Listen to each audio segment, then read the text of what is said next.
একবার বিশাল তার রাজপ্রাসাদকে নিয়ে বাতাসের পিঠে ভর করে আসমান দিয়ে উড়ে যাচ্ছিলেন।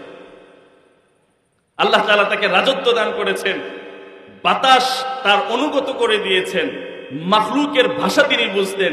সুলাইমান আলাইহিস সালাম বাতাসকে যেভাবে পরিচালনা করার দরকার উনি সেভাবেই পরিচালনা করতেন। আল্লাহ সুবহানাহু ওয়া তাআলা বাদশা সুলাইমান আলাইহিস সালামকে শুধু নবুয়ত দান করেছেন, ব্যাপারটাই তা নয়। আল্লাহ তাআলা তাকে ক্ষমতাও দান করেছেন, গোটা দুনিয়ার রাজত্ব ক্ষমতা দান করেছেন। একবার সুলাইমান নবী বাতাসকে আদেশ করলেন, হে বাতাস, আমার এই সিংহাসনকে তুই এক প্রান্ত থেকে ওই প্রান্ত তুই নিয়ে যা। আল্লাহ সুবহানাহু ওয়া তাআলা সুলাইমান নবীকে এই ক্ষমতা দিয়েছেন। সুলাইমান নবী বাতাসকে আদেশ দান করলেন, বাতাস মুহূর্তের মধ্যে তার বিশাল সিংহাসনকে উপরে উঠিয়ে ফেললেন।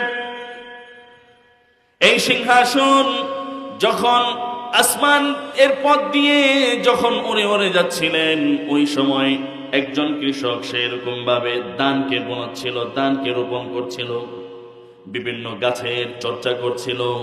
ওই কৃষক যখন আসমানের দিকে তাকালেন, দেখলেন বিশাল বড় এক সিংহাসন বাতাসের পিঠে বর করে করে সুলাইমান নবী বাতাসের পিঠে বর করে করে সে সামনে নিয়ে যাচ্ছে। এটা দেখে ওই আদম সন্তান মুখ দিয়ে বলে ফেললেন, সুবহানাল্লাহ, সুবহানাল্লাহ, আমি আল্লাহ তাআলার প্রশংসা করছি, যেই আল্লাহ তাআলা এই বিশাল বড় সিংহাসনকে বানিয়েছেন। আল্লাহু আকবার। এই শব্দ বলার পর বাতাসের পিঠে বর করে করে সুলাইমানের কানের মধ্যে চলে গেলেন। সুলাইমান নবী এটা শোনার পর গোটা শরীর তার এরকম ভাবে স্থির হয়ে গেল।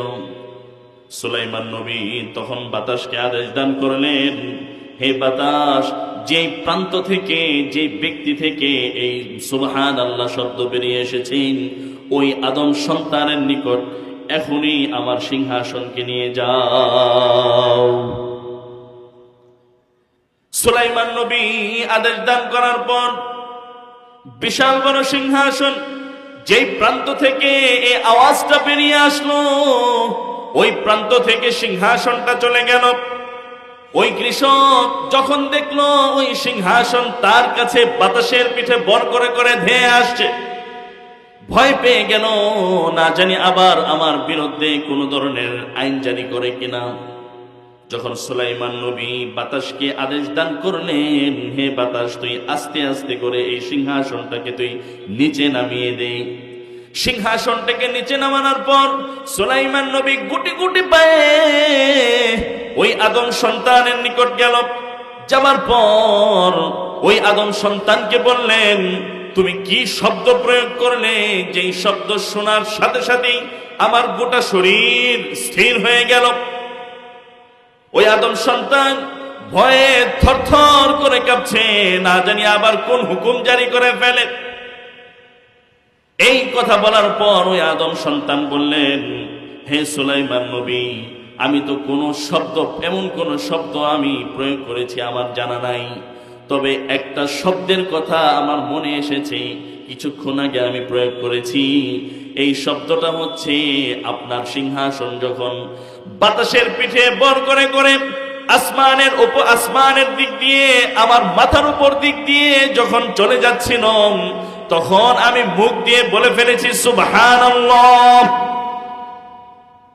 সুলাইমান নবী তখন বললেন, তুমি যে সুবহানাল্লাহ বললে, এই সুবহানাল্লাহর আওয়াজ এত শক্তিশালী, এত দামি, এত ওজনদার, এই সুবহানাল্লাহ এত ওজনদার, এটা যদি এক পাল্লায় রাখা হয়, আমার এই সিংহাসনকে যদি একটাকে যদি আপনার এরকম ভাবে হাজার সিংহাসন যদি করা হয়, আমার সিংহাসনের মতো হাজার সিংহাসন, তাহলে আল্লাহ তাআলা তোমার সুবহানাল্লাহর ওজনকে বেশি বাড়িয়ে দিবেন।